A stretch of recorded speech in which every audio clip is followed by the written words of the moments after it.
स्वागत है आप सबका पार्ट 2 में, जहां पर हम बात कर रहे हैं एनआईएसएम के म्यूचुअल फंड डिस्ट्रीब्यूटर एग्जाम को क्रैक करने के लिए कुछ सैंपल क्वेश्चंस हम सॉल्व करने की कोशिश कर रहे हैं। 1 से लेके 30 तक हम ऑलरेडी सॉल्व कर चुके हैं। तो अगर आप डायरेक्टली इस वीडियो पर आए हैं तो मेरी रिक्वेस्ट होगी कि पहले हमारा पिछला वीडियो देख लीजिए, जहां पे हमने क्वेश्चन नंबर 1 से 30 तक सॉल्व किया है, ताकि आपको बेहतर अंडरस्टैंडिंग होगी 31 से 60 तक जाने में। तो दोस्तों, अगर अभी तक आपने इस चैनल को लाइक और सब्सक्राइब नहीं किया है तो प्लीज इस चैनल को लाइक और सब्सक्राइब कीजिए और नोटिफिकेशन पे जरूर क्लिक कीजिए, ताकि जो भी अपडेट्स हो आप तक पहुंचते रहे। तो चलिए स्टार्ट करते हैं। Question number 31, as per the fair valuation principles laid out by SEBI, it is mandatory to disclose the valuation policy in, यानी जो वैल्यूएशन फेयर वैल्यूएशन का प्रिंसिपल है जो सेबी ने ले डाउन किया है, उसमें ये कहां पर डिस्क्लोज होगा। तो ये डिस्क्लोज होगा पॉइंट नंबर 1 SAI, यानी स्टेटमेंट ऑफ एडिशनल इंफॉर्मेशन में। तो आपका आंसर होगा ए, यानी कि SAI। क्वेश्चन नंबर 2, थोड़ा ध्यान से देखिए। Investor have bought 20 crore units of mutual fund eight a rate of 10 each. तो ये इंपॉर्टेंट है, ये इंपॉर्टेंट है।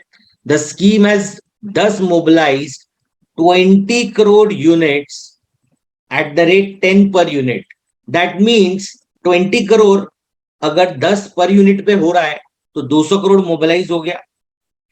An amount of 140 crore is invested in equity. तो 140 करोड़ कहां पे इन्वेस्ट हो गया? इक्विटी में।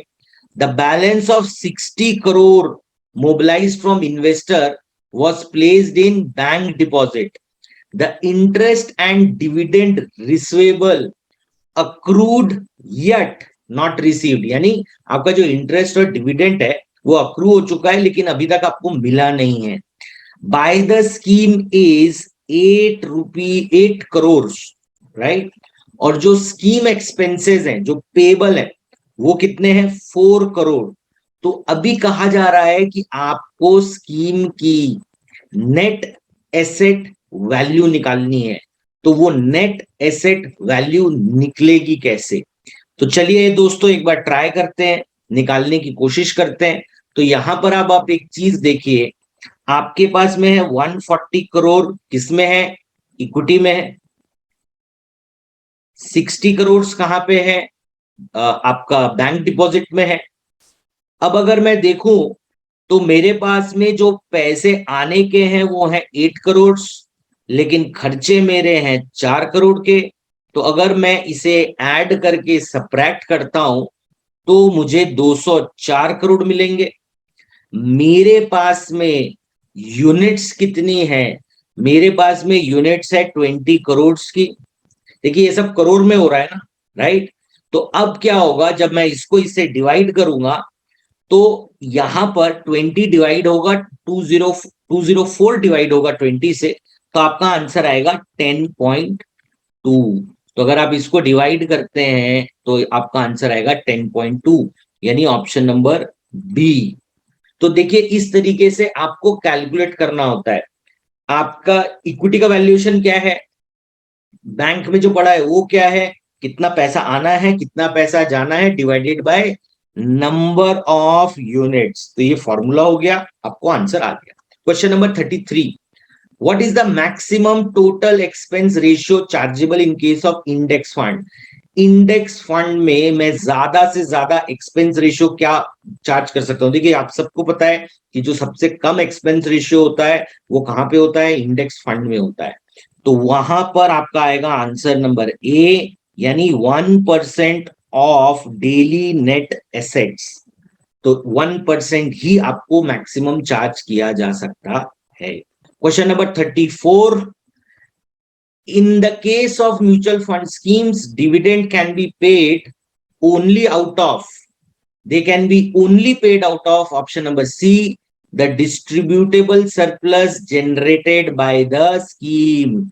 तो जो डिविडेंड अगर मुझे देना है तो मेरे पास में एक डिस्ट्रीब्यूटेबल सरप्लस होना चाहिए जो स्कीम के थ्रू जनरेट हुआ है, अदरवाइज मैं डिविडेंड नहीं दे सकता। Mutual funds are allowed to charge differential exit load based on the amount of investment. No, ये होता है स्कीम के हिसाब से। तो अगर स्कीम के लिए एक एग्जिट लोड है तो वो किसी भी अमाउंट पर लागू होगा, right. What is the tax applicable on the income earned by mutual fund scheme? Mutual fund scheme से जब मुझे जो इनकम अर्न होती है उसमें मुझे क्या टैक्स देना पड़ेगा? अब income earned bye a mutual fund is exempt from taxes. तो इसका क्या मतलब हुआ? देखिए, आपको जो भी इनकम हो रही है वो ट्रस्ट की हो रही है, ट्रस्ट की इनकम से आपका कोई लेना देना नहीं है। आपका टैक्स लायबिलिटी का इशू तब आएगा जब आप उस इनकम को, सपोज डिविडेंड को अपने पास लेते हैं या आप उसे रिडीम करते हैं। तो जब भी आप ये करेंगे उस केसेस में आपकी क्या होगी? आपकी टैक्स लायबिलिटी आएगी। टिल देन आपकी कोई लायबिलिटी नहीं है। देखिए, मैं यहाँ पे आपको कंफ्यूज नहीं करना चाहता हूं क्योंकि अगर आप सिर्फ म्यूचुअल फंड समझते हैं तो, लेकिन अगर सपोज आप पीएमएस भी जानते हैं तो देखिए, पीएमएस में भी क्या होता है? एक फंड मैनेजर होता है, एएमसी होती है। म्यूचुअल फंड में भी क्या होता है? एक फंड मैनेजर होता है, एक एएमसी होती है। फिर दोनों में डिफरेंस क्या है? तो दोनों में डिफरेंस ये है कि पीएमएस में जो भी बाइंग एंड सेलिंग हो रही है वो आपके डीमैट अकाउंट में हो रही है। तो जो भी कैपिटल गेन्स और बाकी सारी चीजें आ रही हैं वो सारी किसके ऊपर एप्लीकेबल है? आपके ऊपर एप्लीकेबल है। लेकिन जो buying and selling mutual fund में हो रही है उससे आपकी कोई टैक्स लायबिलिटी नहीं क्रिएट हो रही है। इस चीज को आपको पता होना चाहिए। Now, question number 37, redemption form, from which of the following mutual funds would attract STT for an investor? STT overnight fund में नहीं लगेगा, लिक्विड फंड में नहीं लगेगा, जीसेक फंड्स में नहीं लगेगा। आपको जो STT लगेगा वो कहां पे लगेगा? मल्टी कैप में लगेगा जब आप रिडीम करेंगे तो ये चीज आपको पता होना चाहिए। Question number 38, in a non-equity oriented funds, the rate of long-term capital gain is option number C, 20% with indexation। Indexation का मतलब ये हुआ कि सपोज आप 5 साल तक रखते हैं तो 5 साल का इन्फ्लेशन एडजस्ट होगा, आपके रिटर्न से जो रिटर्न बैठेगा नेट रिटर्न उस पे आपको 20% का इंडेक्सेशन चार्ज होगा। The Income Tax Act allows the setting off of a short-term capital loss against long-term capital gains. State whether it is true or false. Question number 40. In case of capital gains from mutual fund investments, TDS is applicable for NRIs. तो अगर आप NRI हैं और आपको capital gain हुआ है तो mutual fund companies आपको टैक्स डिडक्ट करके पैसे देंगी टीडीएस के तौर पे। अगर हम बात करते हैं question number 41, what term is used to describe NAV of the scheme after the dividend is paid out, right. तो अब जब भी डिविडेंड पे कर दिया जाएगा तो जैसे एक्स डिविडेंड शेयर होता है, दैट आपने बहुत बार सुना होगा कि ये डिविडेंड हटा के अब ट्रेड कर रहा है, सेम टर्मिनोलॉजी यहां पे भी यूज होगी। Option number A, ex dividend NAV होगी यहां पे। Question number 42, at what price are the bonus units issued to the unit holders? तो द बोनस इशू जो भी आता है, बोनस यूनिट्स जो भी आती हैं वो शेयर्स की तरह bonus units are allotted free of cost. Option number B, which of the following statement is true? Option number A, HUFs are not allowed to invest in mutual fund scheme. Minors cannot invest in a mutual fund scheme. ये दोनों ही गलत statement है। सही statement है option number C, foreign investors can invest in Indian mutual fund scheme provided they have completed the KYC formality। अगर उन्होंने अपनी KYC formality की है तो वो क्या कर सकते हैं? वो इन्वेस्ट कर सकते हैं म्यूचुअल फंड यूनिट में। Question number 44, whose KYC needs to be completed in for an application by a minor.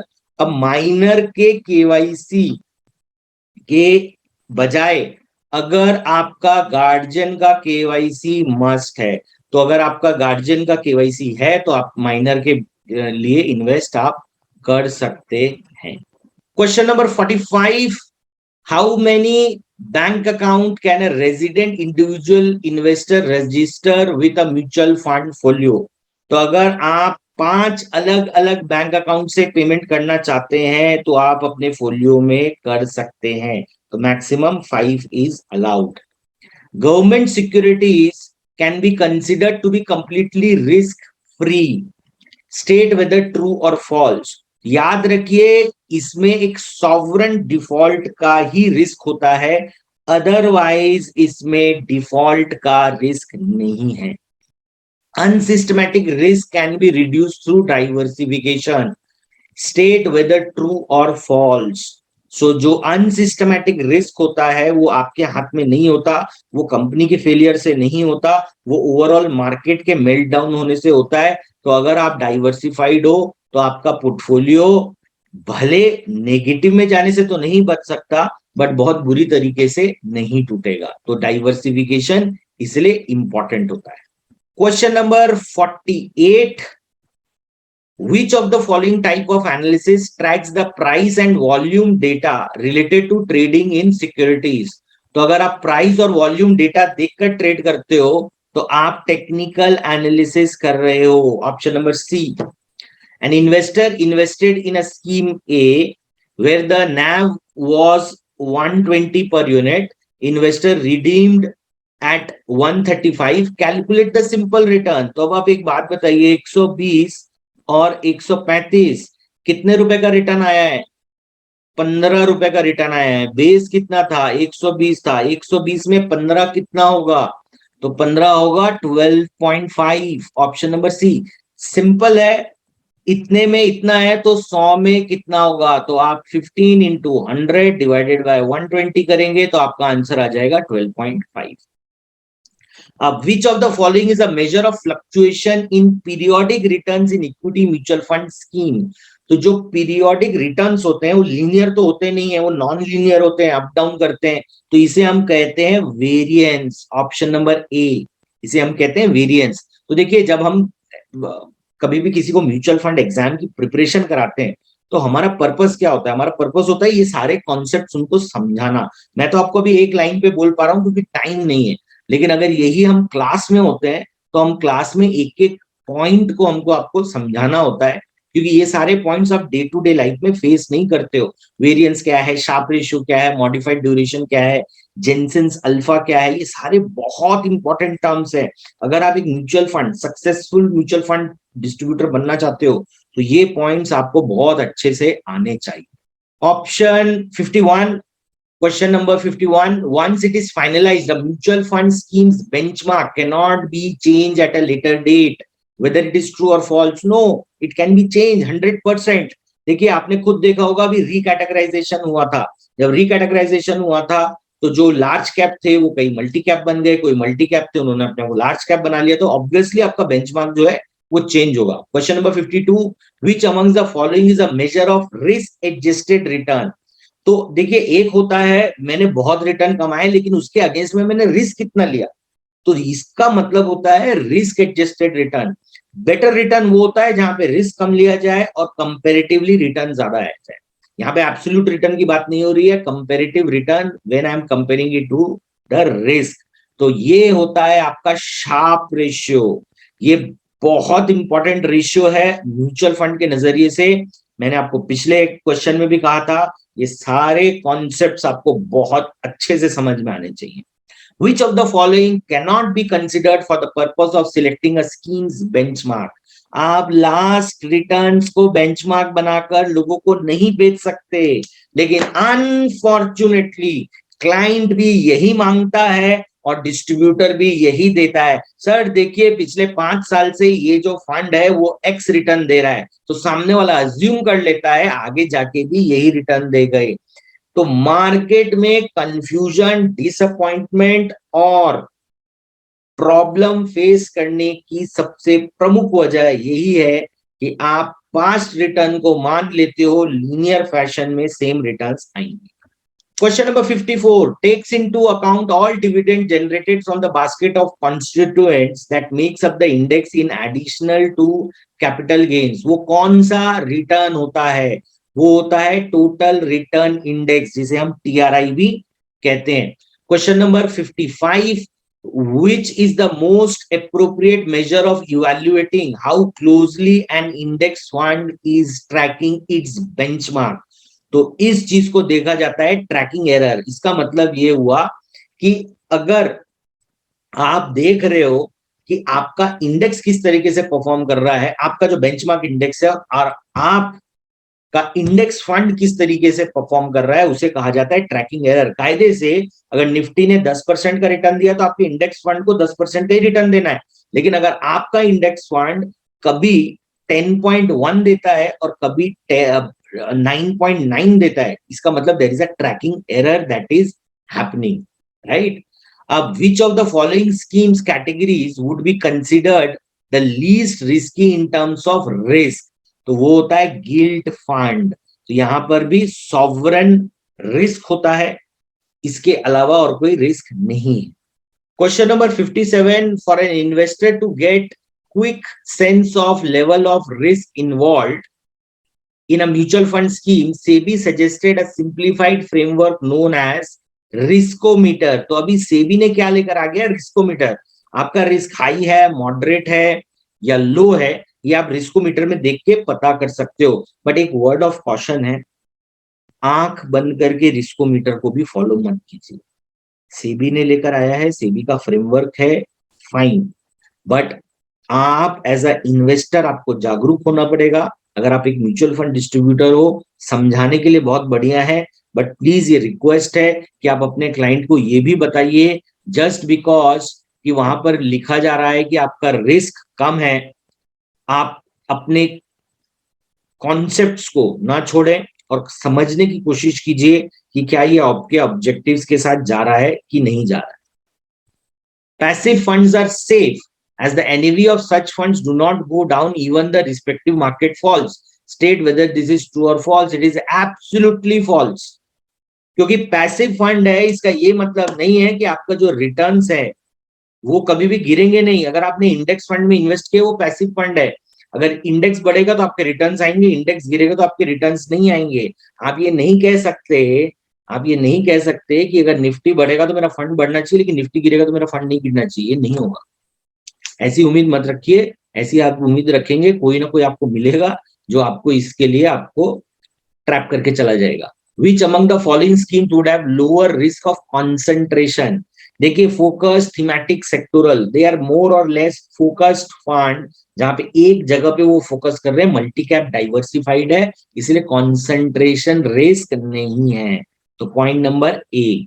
So last question, question number 60, dash are closed-ended debt funds. FMPs are closed-ended debt funds क्योंकि FMP आती है एक fixed maturity plan की तरह।